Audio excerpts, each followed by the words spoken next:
Sahabat yang dari hati akan juga sampai ke hati. Karena itu, jika kita meyakini karya kita, baik kita sebagai pemikir, sebagai penulis, membuat puisi atau novel atau cerpen, ataupun sebagai ilmuwan, jika kita meyakini bahwa itu memang datang dari hati kita, datang dari olahan batin kita yang kita bawa tidur siang dan malam, ekspresikanlah, publikasikanlah. Tak peduli walau itu kemudian dikecam oleh para ahli, tak peduli walaupun itu kemudian tidak diterima oleh zamannya. Karena apa? Karena pada waktunya yang dari hati akan juga sampai ke hati, mungkin hati dan pikiran zaman mendatang, bukan zaman ini. Itulah respon saya ketika saya membaca pameran lukisan sang maestro Van Gogh. Ini iklannya di Denver Center. Ini judulnya Van Gogh Alive Experience. Ini tanggal 9 Juli sampai 26 September tahun ini. Pameran seni di era pandemik di Denver Center di Amerika Serikat. Yang mengagumkan, walau di era pandemik sudah terjual 48.000 tiket. Orang berbondong-bondong bersedia membayar untuk menonton pameran lukisan Van Gogh yang memang disampaikan secara beda, secara digitalisasi, era digital. Apa yang menarik di sini? Yang menarik di sini betapa populernya Van Gogh sekarang. 48.000 orang antri membeli tiketnya. Lukisannya, beberapa lukisannya terbukti terjual di atas 1 triliun rupiah. Tapi tahukah kita apa yang terjadi semasa Van Gogh hidup? Ia sudah membuat 800 lukisan lebih di masanya hidup, tapi yang laku hanya 1 lukisan. Hanya 1 lukisan yang laku, yang dibeli orang. Itulah yang membuat ia tadinya merasa ia tidak diterima oleh publik, dan juga saat itu ia banyak dicerca oleh para ahli, oleh teman sejawat. Tapi ia katakan bahwa ia menulis ini dari hatinya, dari pikirannya, yang ia bawa tidur berhari-hari, berminggu-minggu. Dan sekarang terbukti, zaman baru datang dan ia diterima, diakui sebagai seorang maestro. 1 dari 10 pelukis yang dianggap paling berpengaruh di dunia. Itu moral story dari Van Gogh. Saya ingin mulai dulu cerita tentang pameran lukisan masa kini di Denver Center.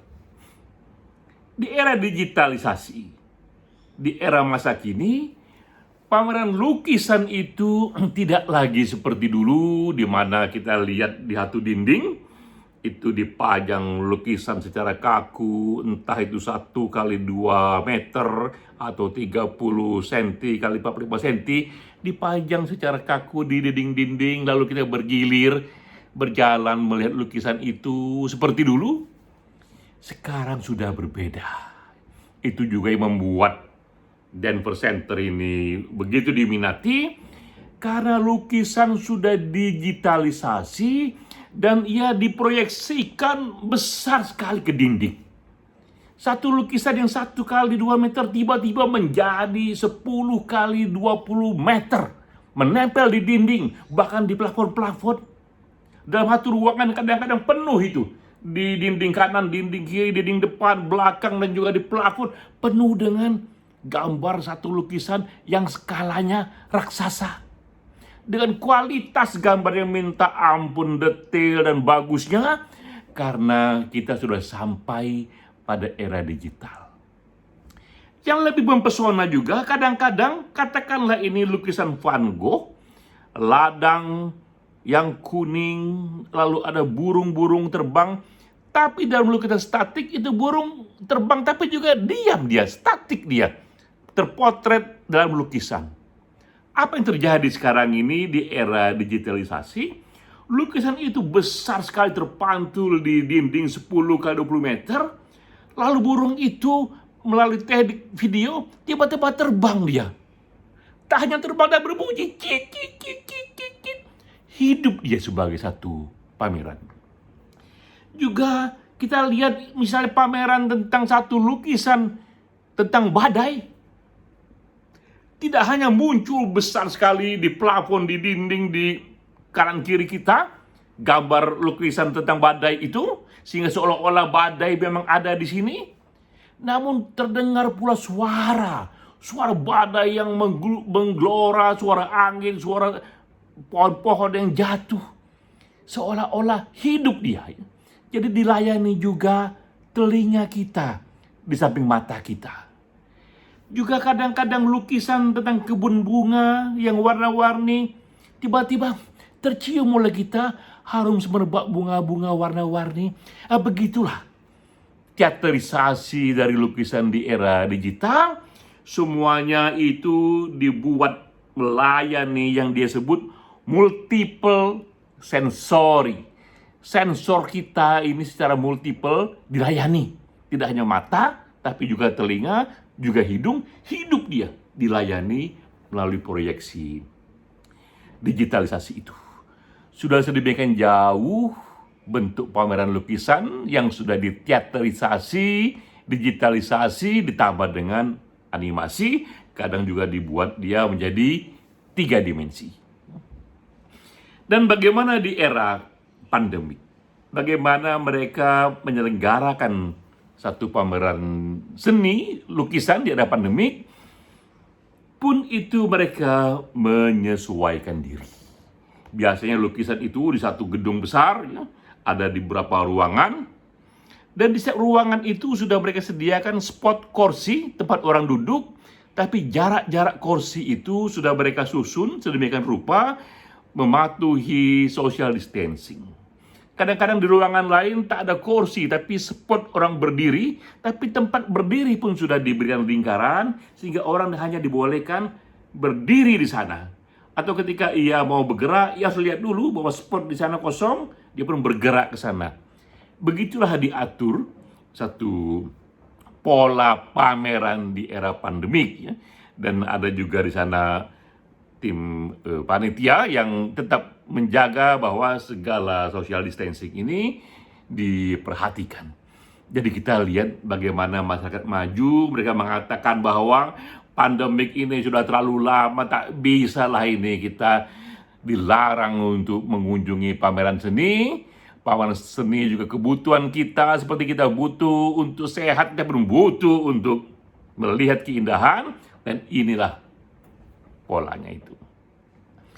Begitu hebat cara mereka membuat pameran seni di era pandemik. Sekarang saya ingin cerita soal Van Gogh, sang maestro yang sekarang ini minta ampun, ia begitu populernya. Tapi kalau kita baca biografinya, ini orang yang awalnya dan akhirnya juga merasa hidupnya gagal. Ia pernah mencoba menjadi pendeta. Dan ia menjadi pendeta sampai pada satu hari ketika ia menjadi pendeta, ia melihat ada satu dari jemaatnya yang hidup dalam kemiskinan dan tinggal di tempat yang kumuh.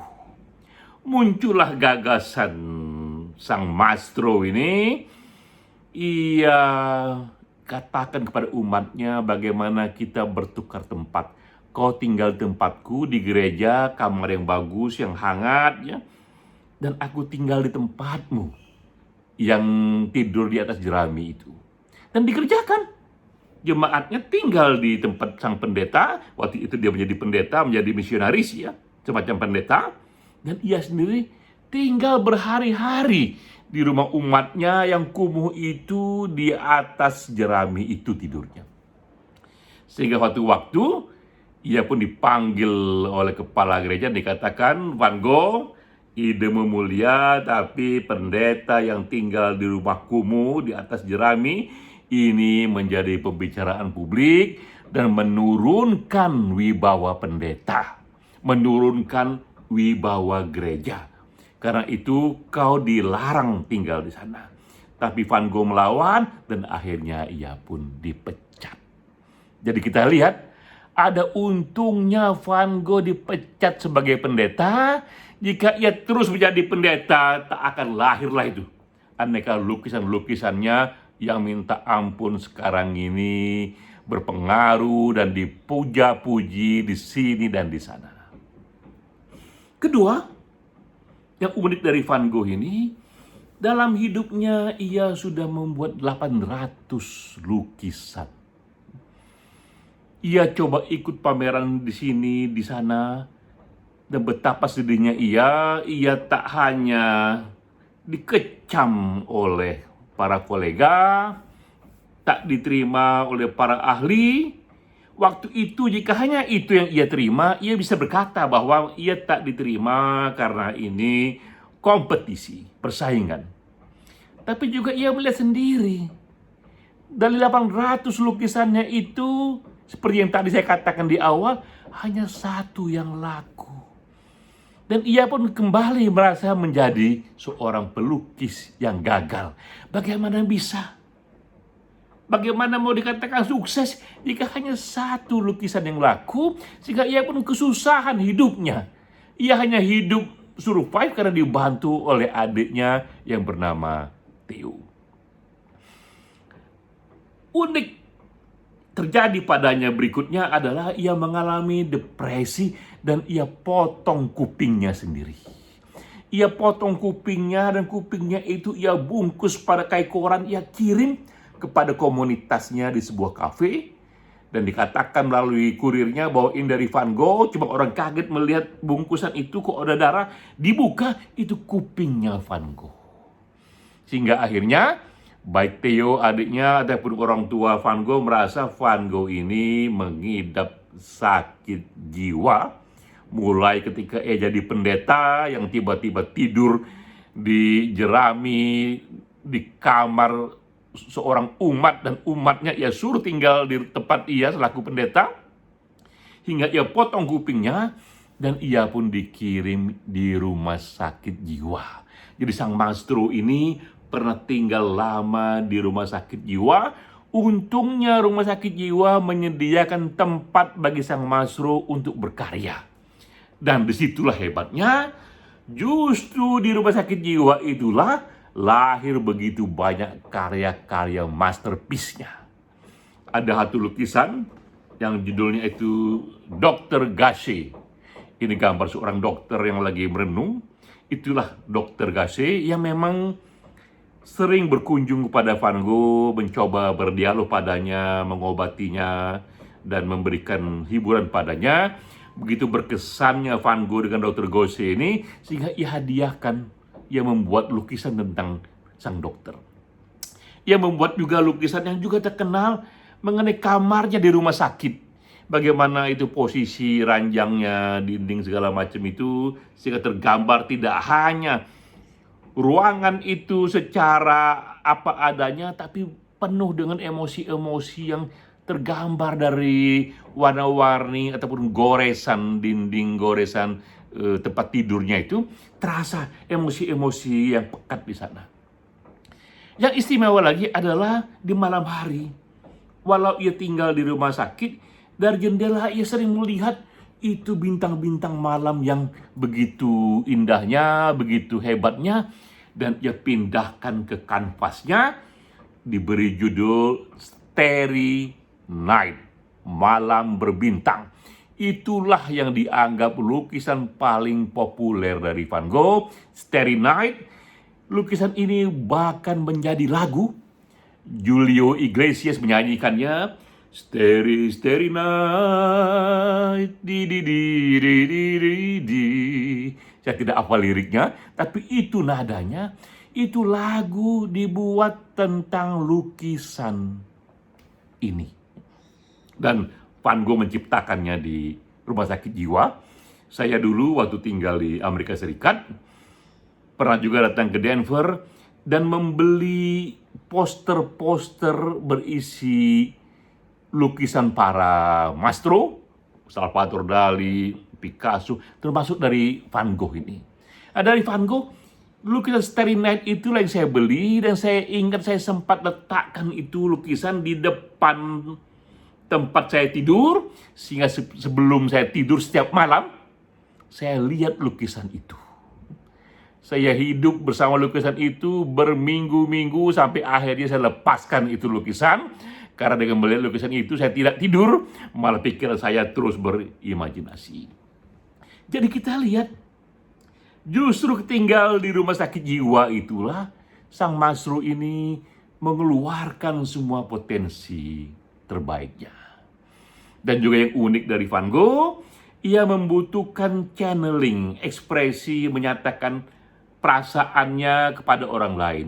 Ia tidak punya kekasih di sana, cintanya ditolak berkali-kali, ia melamar orang untuk menikah tapi juga ditolak.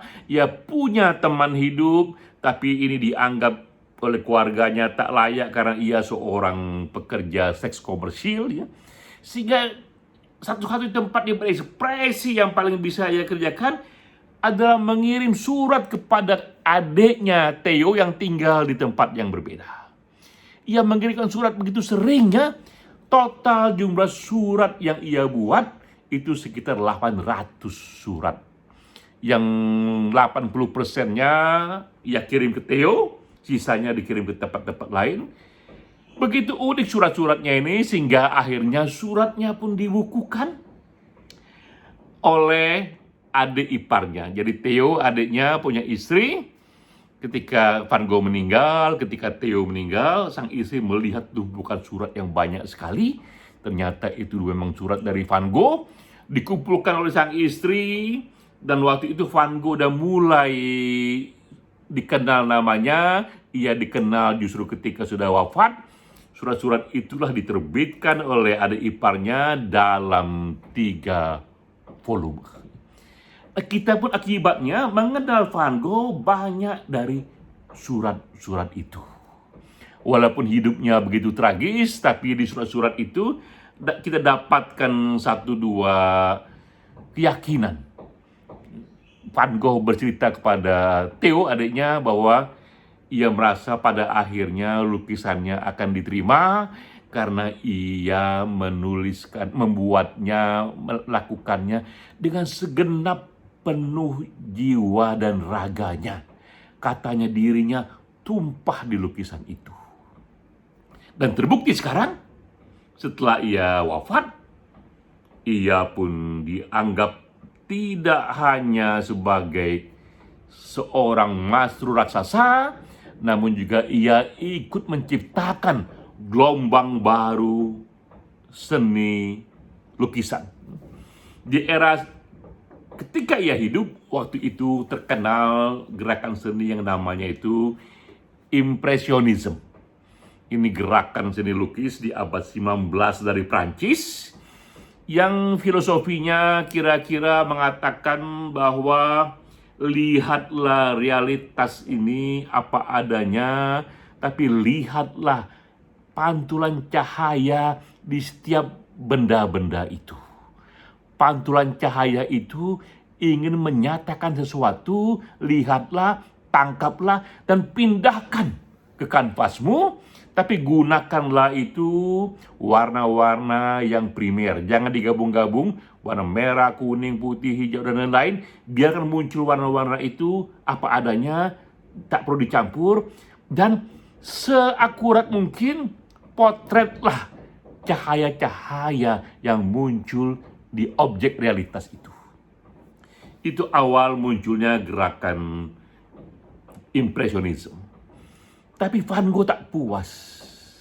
Van Gogh merasa bahwa kita tak hanya harus memindahkan realitas itu apa adanya, justru harus kita tampilkan adalah diri kita sendiri, jiwa kita sendiri, sukma kita sendiri. Karena itu gambar bintang di malam hari sebagai misal, tidak ia gambar bintang seperti bintang potret itu, tapi ia buatkan gelora jiwa setiap bintang itu dengan berbagai lingkaran-lingkaran, sehingga terasa bahwa bintang itu punya emosi, punya jiwa, ada yang ingin diekspresikan oleh bintang gemintang di malam hari itu. Post-impressionism itu menjadi aliran yang ikut dipopulerkan oleh Van Gogh karena ia meletakkan simbolisme di balik benda-benda itu. Ia letakkan juga di sana aneka hal-hal yang sifatnya lebih abstrak. Bukan hanya bintang, tapi jiwanya bintang, hatinya bintang, pikiran bintang. Itu yang kira-kira ingin ia gambarkan, dan muncullah itu bintang seperti apa adanya, namun ditambah dengan gelombang-gelombang abstrak yang jika kita melihat dan bata batin hati kita, terasa ada gelora tambahan di sana itu.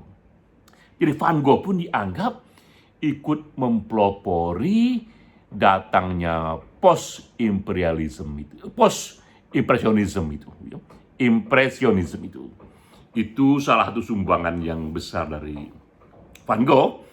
Kisah Van Gogh ini sungguh memberikan kita satu inspirasi. Betapa kadang-kadang karya kita yang sudah kita buat dari hati, dari batin kita, ditolak oleh para ahli, ditolak oleh para kolega, ditolak juga oleh publik luas karena dianggap ini hal yang tak lazim. Namun kita tahu bahwa apapun yang kita buat yang datang dari hati, akhirnya akan sampai juga pada hati. Dan Van Gogh membuktikan itu. Di eranya hanya satu lukisan yang laku, tapi sekarang di era pandemik 48.000 orang antri ingin menonton lukisannya yang digitalisasi. Sahabat, ini video ke-8 yang saya buat di era ke-8 hari working from home, 3 Juli sampai 20 Juli 2021. Hanya direkam di handphone sederhana, tapi ini sengaja dibuat seperti itu sekedar sebagai bagi pengalaman bahwa di era working from home pun kita tak terhalang untuk tetap membuat kerja kreatif. Salam.